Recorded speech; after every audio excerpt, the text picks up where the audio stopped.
Hi friends, welcome to Shailaja all in one channel. Friends, ఈరోజు మనం fish pickle ఎలా చేసుకోవాలో చూద్దాము. ఈ చేపల నిల్వ పచ్చడికి ఫస్ట్ మనము చేప ముక్కలు తీసుకొని వీటికి ఉప్పు పసుపు కలిపి పక్కన పెట్టుకోవాలండి. తర్వాత స్టవ్ మీద కళాయి పెట్టుకొని ఆయిల్ వేసుకొని ఆయిల్ వేడయ్యాక ఈ చేప ముక్కలు ఆయిల్లో వేసుకొని రెండు సైడ్లు తిప్పుకుంటూ కలర్ చేంజ్ అయ్యే వరకు వేయించుకోవాలి. అంటే ముక్క గట్టిపడే వరకు వేయించుకోవాలండి. ఇలా ముక్కలన్నీ వేయించుకొని పక్కన పెట్టుకుందాము. ఆ తర్వాత అదే కళాయిలో ఆయిల్ ఉంటుంది కదా, ఆయిల్ మనకి సరిపోకపోతే ఇంకొంచెం ఎక్స్ట్రా ఆయిల్ యాడ్ చేసుకొని ఆ తర్వాత ఇందులో అల్లం వెల్లుల్లి పేస్ట్ వేసుకొని వేయించుకోవాలి.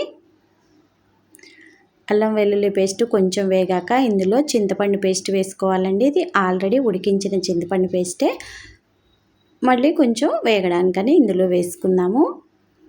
ఇలా చింతపండు పేస్ట్ కూడా వేసుకొని దీనిని కూడా కాసేపు ఒక 1 మినిట్ అలా కలుపుకొని వేయించుకుంటే చాలు.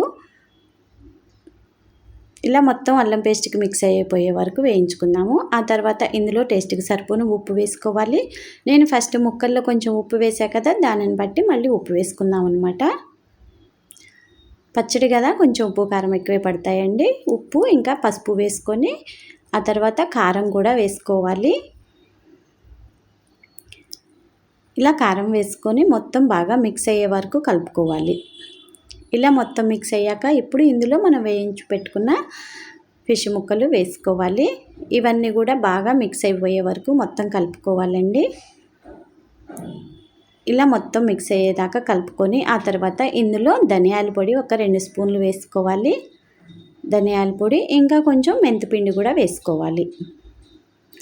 ఇలా మెంతిపిండి కూడా వేసుకొని మొత్తం బాగా కలుపుకోవాలి. ఇప్పుడు చింతపండు తినని వాళ్ళు నిమ్మరసం కూడా పిండుకోవచ్చండి. లాస్ట్లో కొంచెం చల్లారాక నిమ్మరసం పిండుకోండి.